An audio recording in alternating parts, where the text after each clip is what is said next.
Yang Mm-mm.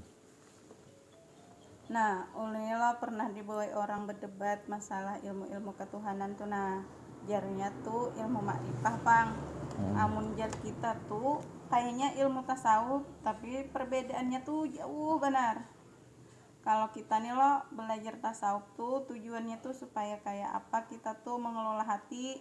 Nah, akhirnya nih kita belajar tasawuf tuh kita tuh kayak apa caranya merasakan nikmat bercinta dengan Allah tuh. Nah, jadi ibadah tuh kayak nikmat banget kita kadeda seolah-olah terbebani itu. Nah itu kita lah, tapi buhannya tuh karena itu buhannya tuh kayak hendak instan gitu. Nah itu kada perlu lagi kayak belajar ibadah kayak apa cara sembahyang, pokoknya kada penting lah itu. Yang penting tuh ilmu itu bang yang dilajarinya tuh. Nah jadi akhirnya tuh yang paling parah tuh bisa kada bersembahyangan lagi akhirnya. Jarnya tuh maanui ulun nih. Nah biasanya apa jarnya tuh sembahyang watas laluasi lubang buri tuara jarnya ke itu. Nah apa ya tuh seorang ini hendak meluruskan lo, kan itu kayak bertentangan di hati ulun lo, cuman ulun tuh baru bisa menjelaskan. Nah hendak meluruskan tuh kayak apa perasapian tuh. Jadi kayak ini apa ngarannya, memang lah bujur aja, sebujurnya bujur, cuman inya tuh kebablasan. Ada hadis Rasulullah sallallahu alaihi wasallam, la yadkhulu ahadakumul jannata, lan yadkhula ahadukumul jannata bi amalihi. Sabarataan orang itu kadada yang masuk surga dengan amalnya. Ujar sahabat, kayak apa lawan pian wahai Rasulullah? Ujar Rasulullah SAW, aku kayak itu juga. Aku kada masuk surga dengan amalku. Aku masuk surga dengan rahmat Allah Subhanahu wa Ta'ala. Nah, dari sinilah muncul pemahaman-pemahaman, oh berarti amal kita tuh kada ada manfaatnya. Bujur tuh kada ada manfaatnya memang amal tuh. Tapi pembicaraan itu untuk orang-orang yang sudah paham syariat. Artinya inya ini sudah tumbang tumbalit beribadah, tapi inya ini mengandalkan ibadahnya itu untuk masuk surga, mengandalkan ibadahnya itu untuk bertransaksi lawan Allah Subhanahu wa Ta'ala. Itu kan sifat atau i'tiqad atau perasaan hati yang kada baik. Jadi itu harus dihilangkan. Yang dihilangkannya itu perasaan kita itu merasa beramal, dengan amal itu lalu kita kawa masuk surga, lalu kita wajib mendapatkan rahmat Allah mau kada mau, perasa kita. Nah itu yang perasaan itu yang harus dihilangkan di dalam ilmu tasawuf, dalam ilmu hakikat atau tarikat itu. Bukan meninggalkan amalnya. Ada kita nih lalu kada beramal lagi mendengar hadis nang itu. Padahal dalam ayat Al-Qur'an Allah Subhanahu wa taala berfirman, udkhulul jannata bima kuntum ta'malun. Masuklah kalian itu ke dalam surga dengan sebab apa-apa yang sudah kalian lakukan waktu di dunia. Nah, itu. Jadi amalnya tetap, tapi keinginan untuk mendapatkan rahmat Allah dengan amal itu tadi, artinya kita kada bergantung lawan amal. Jangan sampai kita tuh bergantung lawan amal, bergantungnya lawan Allah. Jangan bergantung lawan amal. Sehingga Ibnu Athaillah mengatakan, min alamatil i'timadi alal amal nuqsanur raja inda wujudiz zalal. Itu panjang penjelasannya, tapi artinya di dalam itu kita kada boleh bergantung lawan amal, bahkan kita hanya bergantung kepada Allah Subhanahu wa taala aja. Jadi ilmunya tuh bujur, tapi ini harus dulu menguasai syariat dulu. Nah, ilmu makrifat itu ada namanya ilmiah, ada yang namanya zauqiyah. Jadi kita bagi dua. Ada ilmiah ini bujur aja ilmu syariat ada inya ilmunya. Tariqat ada ilmunya inya, hakikat ada ilmunya. tapi nya belum sampai kepada rasa lagi. Kalau belum sampai kepada rasa itu masih ilmu warnanya. Jadi yang ada wadah kita nih yang masih bepandir kayak itu berarti masih ilmu lagi. Belum sampai kepada rasa. Ulang sampai kepada rasa kada bepandir kayak itu lagi. Itu pun ilmunya hanya sebatas itu aja juga. Padahal yang namanya ilmiah, ilmu yang ilmiah itulah ilmu ma'rifat yang ilmiah itunya 3 menguasai secara ilmu tapi belum menguasai rasa. Artinya belum sampai ke rasa lagi. Ilmu syariatnya dikuasainya sudah. Ilmu hakikat atau tarikatnya dulu dikuasainya, hanya hakikatnya dikuasainya. Itu dikuasainya sudah. Itu masih zauqiyah, masih ilmiah lagi ngaran ma'rifahnya tuh. Tapi kalau orang sudah sampai rasa, itu ngarannya zauqiyah, ilmu ma'rifat zauqiyah. Misalnya kayak ini nah, orang tuh makan misalnya, makan apa? Makan semangka misalnya. Kita jelaskan lawan orang bahwa semangka itu atau membacanya di dalam kitab bahwa semangka itu warnanya habang, rasanya manis. Seberataan orang yang belajar itu pasti tahu semangka itu habang warnanya, warna dalamnya. Warna dalamnya habis itu rasanya manis. Itu ilmu warnanya. Beda lawan orang yang memakan. Sudah memakan tuh ngalih dijelaskan sudah. Bujur aja manis, bujur aja, cuma kadakawa menyamakan orang yang hanya sekedar tahu ilmunya, tahu di membaca, tahu di ujar dengan orang yang sudah merasakan. Nah, kayak apa caranya supaya kita merasa? Nah, itu masalahnya. Kayak apa caranya supaya kita merasa? Itu ada 2 jalurnya. Jalur pertama ngarannya jalur suluk, jalur kedua ngarannya jalur jazab. Makanya Regen dikatakan majzub. Jadi majzub tuh lain orang yang gila, itu wali yang gila tuh lain. Jazab jadinya pemberian Allah langsung. Orangnya bisa aja maksiat dulu, bisa aja tuh. Banyak penyebabnya karena kita pembicaraannya khusus. Nah, yang jalur suluk ini berat, panjang, sulit perjalanannya. Menguasai syariat dulu, sembahyang dulu orangnya bujur-bujur sembahyang. Tapi mungkin masih ada di dalam hatinya tuh ikhlas, sudah ikhlasnya artinya mengharap surga tuh bujur sudah tingkatan ikhlas syariat bujur. Tapi kalau ia sudah mengaji tarikat, mengamalkan itu kada lagi nya memandang surga neraka tuh kada lagi. Allah aja lagi. Makanya dikatakan oleh ulama, inna fid dunya jannatan, di dalam surga itu ada, di dalam dunia itu ada surga. Amunnya orang sudah mendakhalah, amunnya ikam sudah masuk ke dalam situ, ke dalam surga itu, ikam kada akan merindukan lagi surga yang di akhirat. Apa itu? Ma'rifatullah, ma'rifat kepada Allah, kenal lawan Allah. Nah, ini yang ma'rifat zauqiyah ini.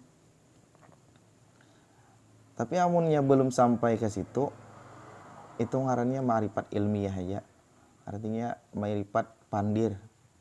Ma'rifat sebatas pembicaraan, sebatas ilmu. Yang habis bang kayak apa yang orang kada bersembayangan lagi tuh, nah jadinya mengaji ilmu itu biarnya nih apa sembahyang jarnya. Sembahyang tuh jadinya meleluasi lubang burit tuh jarnya kayak itu. Jadi kayak ini. Tadi sudah dijawab lah toh, sebujurnya sudah dijawab. Cuma ini mempertegas saja bahwa yang ngarannya amal itu ya termasuk sembahyang. Yang jurang amal deh ya termasuk sembahyang. Jadi kita contohkan satu contoh amal aja itu sembahyang dulu. Orang ini amunnya mengaji itu kada mengaji syariat, lalu langsung ke tarikat. Tarikat itu maksudnya ilmu tasawuf. Ilmunya ilmu tasawuf. Mengaji langsung ilmu tasawuf, nah itu bahaya. Bahayanya kenapa? Ini harus betiti dulu kita di syariat dulu, hanyar ke tarikat, hanyar ke ma'rifat, hanyar ke hakikat. Betiti nang itu. Amunnya ini belum beres lagi masalah syariatnya, lalu inya mengaji tarikat, tasawuf tadi, itu bahaya. Contohnya sembahyang nih, orang nih belum lagi bisa sembahyang, belum lagi inya nih bermujahadah mengarasi dirinya untuk sembahyang itu belum lagi. Lalu kita ajarkan tentang bahwa amal itu tidak ada manfaatnya, kada cocok jadinya. Lalu nya kada sembahyangan pada akhirnya. Tapi amunnya orang tuh sudah mantap dengan sembahyangnya, sembahyang sudah mantapnya 5 waktu tuh, amunnya inya ketinggalan rasa kayak apakah inya tuh punya ketinggalan tuh. Bahkan inya nang orang nang anu tuh lah, nang orang nang apa ya lah, nang ibaratnya mujahadah di bidang syariat lah kayak itu. Inya kada wani melewati waktu tuh, nah misalnya tuh nang waktu tuh kan sebenarnya ada 3 tuh. Ada awal waktu, pertengahan waktu, akhir waktu. Nah inya hendak di awal waktu tuh bang. Kada nyaman bener rasa hatinya tuh amunnya inya itu sembahyang di tengah waktu. Padahal masing-masing tuh ada keutamaannya. Kada nyaman lalu inya.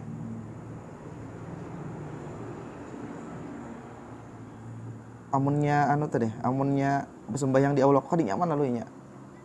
Apalagi kada sembahyang maginnya kada nyaman. Pokoknya nih sudah ada di dalam dirinya merasa kada nyaman ketika kada melakukan ibadah itu. Tapi rasa kada nyaman gitu tadi terbentuk dari rasa takut lawan Allah Subhanahu wa taala. Rasa dipaksa oleh Allah Subhanahu wa taala sebagai kewajiban, bukan muncul dari dirinya sebagai cinta lawan Allah Subhanahu wa taala. Nah, rasa itu dihilangkan. Kita tetap takut lawan Allah Subhanahu wa taala, tapi ada juga campuran lawan yang lain yaitu raja. Jadi ketika raja dan takut, harap dan takut itu menyatu di dalam diri kita, itu raja dan takut itu termasuk di dalam tasawuf. Itu karena kita kada merasa lagi sembahyang itu sebagai paksaan. Sembahyang itu kita nikmat jadinya. Kenapa? Kita berhubungan lawan Allah Subhanahu wa taala.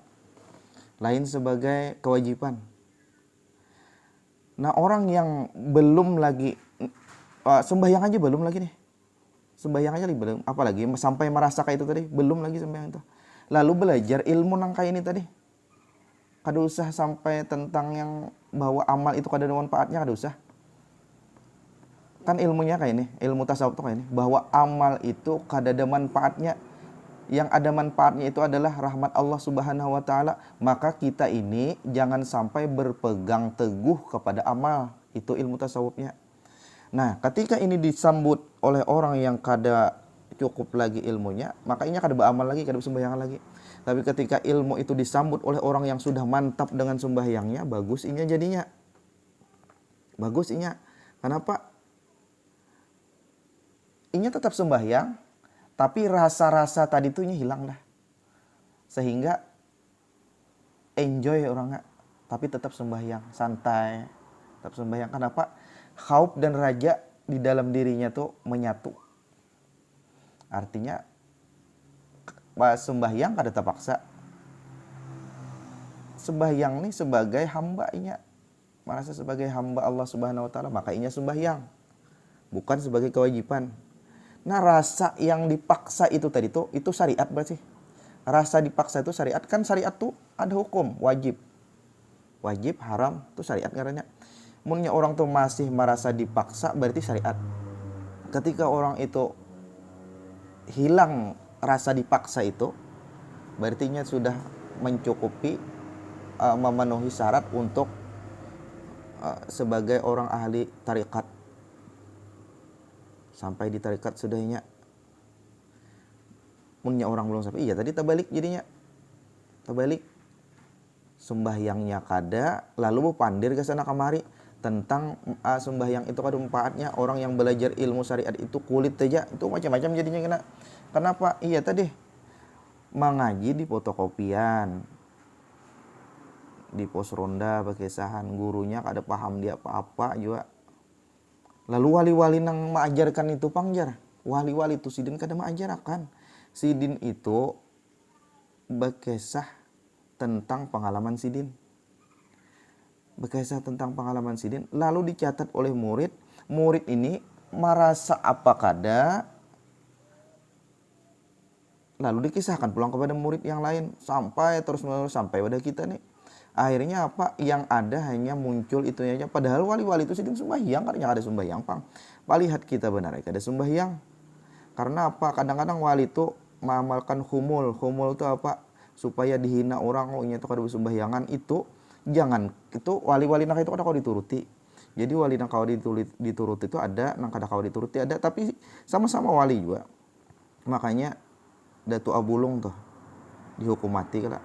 Padahal sidin wali dihukum mati karena berpotensi untuk menyesatkan orang lain.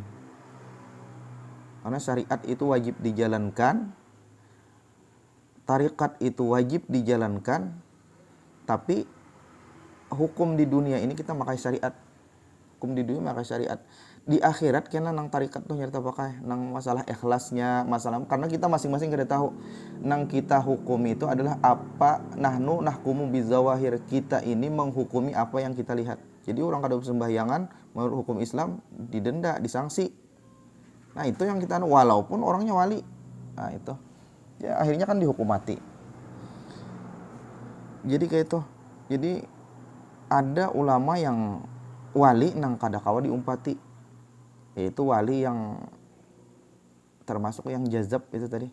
Yang jazab itu diberikan oleh Allah Subhanahu wa taala secara langsung sehingga kadang-kadang inya kada merasa sebagai diri inya lagi. Iya nang jurang tuh nang jar bubuhannya juga mati sebelum mati itu. Sidin tuh mati sudah hitungannya. Karena sidin kada merasa diri sidin tuh ada di dunia ini. Dan itu kada kau dirasakan dengan pandir kada kawa. Harus syariat dulu dikuati dulu syariat, tarikat dikuati. Hanya orang merasakan yang ngarannya yang mujahadah tuh namanya, yang syariat tarikat tuh dikuati, artinya ilmu diamalkan tuh mujahadah ngarannya. Nah, ketika mujahadah artinya mengamalkan syariat dan tarikat, ini akan mendapatkan muraqabah, rasa diawasi oleh Allah Subhanahu wa taala. Rasa diawasi oleh Allah Subhanahu wa taala termasuk wali sudah tak. Merasa inya nih Allah Subhanahu wa taala ada mengawasi lawan inya. Jadinya waktu dimanapun inya kada akan merasakan Allah taala itu kada ada. Ketika itu sudah memuncak sampai inya derajat musyahadah, inya menyaksikan dengan mata hatinya dimanapun ada Allah. Nah, ini nang wali, jurang wali ini musyahadah ini ada pulang kena tingkat-tingkatannya. Nah, itulah yang disebut dengan ma'rifah. Sampai situ orang ma'rifat, bergelar al-arif billah, wali Allah, ahlullah, habibullah. Sampai di situ. Hadis pang nina di masyarakat ini awam banelo mengaji sembahyang tuhnya kada tapi bisa kayak itu. Nah, nang mana yang lebih penting dulu nang dipelajari itu nah gasan masyarakat awam nih.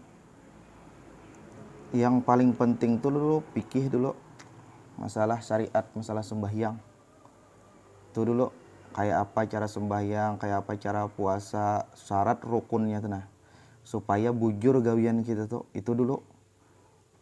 Lalu ilmu tauhid pang jar maka ada hadis Rasulullah sallallahu alaihi wasallam awaludin ma'rifatullah. Kita ini sebujurnya sebagai orang Islam tuh sudah itu awaludin ma'rifatullah tuh sudah. Yang baiknya memang ini belajar juga pang sifat 20 belajar, tapi tanpa belajar itu pun insya Allah kita sebaratani sudah mencapai itu. Kenapa? Karena nangarannya belajar ilmu ma'rifat awaluddin itu tadi ada ma'rifat kala ma'rifat ilmiah kala. Nah, ini ma'rifat ilmiah karena kita sudah merasakan walaupun tanpa belajar itu kita sudah merasakan. Misalnya kala sifat Allah wujud. Kita ini kada paham kada wujud artinya ada, mustahil tiada, dalilnya isi alam semesta, langit dan bumi dan isinya. Itu kada perlu menghafal itu kan sudah ma'rifat ini tuh. Artinya mau ditakunakan orang adalah Allah ada ajarnya. Berarti nya sudah tahu tentang wujud Allah tuh. Tapi kada tahunya kada paham bahasa Arabnya kada paham, cuma nya paham sudah. Habis itu wujud qidam. Qidam tuh artinya Allah Subhanahu wa taala tuh terdahulu, kada ada yang mendahului Allah tuh. Artinya ada tanpa awal. Namunnya kita takuni lawan orang awam. Tuhan nih lah, Allah nih lah. Kira-kira sebelum Allah tuh siapa ada? Pastinya menjawab kadada. Kenapa? Kada mungkin Tuhan punya ada yang lebih dulu daripada Tuhan, berarti Tuhan diciptakan. Pasti kita olah itu sudah ada dalam diri kita tuh. Lanjut dulu contoh yang lain. Wujud kidam baka kekal. Lalu misalnya ditakuni orang, Tuhan itu anukah apabila matinya? Kan orang yang kada kekal itu akan mati atau hilang lah apabila mati. Lalu dijawabnya pasti mana mungkin Tuhan hilang. Tapi inya kada kawa menyebutkan baka artinya kekal. Kada kawa menyebutkannya. Tapi di dalam keyakinannya sudah nangka itu. Jadi ilmu itu memang baiknya itu dipelajari. Tapi tanpa dipelajari pun kita sebagai orang yang beriman ini sudah merasakan itu. Sudah beretikat nangka itu. Jadi kita kada telanggar itu. Kada telanggar hadis Nabi awaluddin ma'rifatullah itu kada. Nah, lalu selanjutnya karena kita sudah kenal lawan Allah itu, walaupun secara mujmal, karena secara jumlah, syariat ya lagi dikuati. Imbas syariat dikuati, jangan dulu ke hakikat, ke tarikat, jangan dulu. Hanya sebatas yang sedikit-sedikit aja dulu. Tentang ikhlas kah? Nah, itu wajib bang dulu. Tentang ikhlas. Jadi ikhlasnya pun ikhlas syariat aja juga. Ikhlas syariat itu artinya mengharapkan surga Allah Subhanahu wa taala, takut dengan larangan Allah Subhanahu wa taala, azab Allah Subhanahu wa taala, takutan masuk neraka, takutan kada mendapatkan rahmat. Itu ikhlas tuh. Tapi ikhlasnya ikhlas syariat itu yang kita pelajari dahulu. Yang lainnya yang lebih detail daripada itu, yang menghilangkan rasa-rasa itu kena dulu. Apalagi sampai menghilangkan diri itu kena dulu. Karena itu rumit. Jadi yang pertama bagi orang awam itu adalah belajar syariat. Wallahu a'lam bishawab.